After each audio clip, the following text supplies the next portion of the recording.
Welcome to Cisco Training Videos. My name is Trevor. The topic for this video is going to go in depth into how to find the MAC address for specific interfaces using a really neat CLI trick.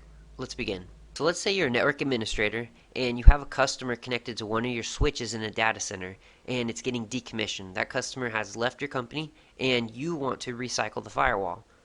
Well, in order to do that, you need to check the MAC addresses on the interface. That way you can make sure you're shutting down the correct switch port. Whenever you check MAC addresses on the switch and you compare it to the MAC address on the firewall, you can be 100% sure that you're shutting down the correct switch port. The way you obtain the MAC address for interfaces on a firewall is simply typing show interface.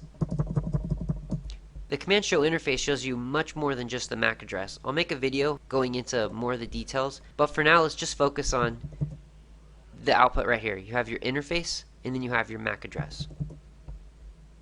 As you can see, the output for this command is pretty significant, and I want to show you a cool CLI trick so that you can pipe for exactly what you need. So if you watch my previous video, you've learned that the ASA has the ability to do piping through command output. So we're going to utilize that in this command right here. So we're going to do show interface, and I want to pipe include, and we're going to include this line right here. We want to grab every line out of this output that contains the interface Ethernet number and whether it's administratively down or line protocol up or down. So in order to do that, we're going to pipe include capital I N T. Next, I want to do a double pipe. So you're going to do another pipe, and I want to pipe for capital MAC. And the reason why we're doing that is if we were to just do pipe include INT, it would look like that.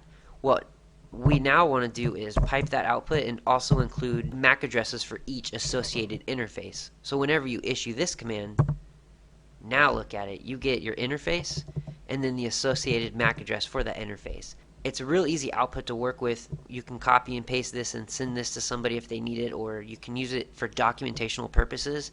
That way you can ensure that in your situation when you're decommissioning a device, you're able to prove that you're decommissioning the right switch port because the MAC addresses match. Thank you for watching. Please leave any questions or comments in the comment section below.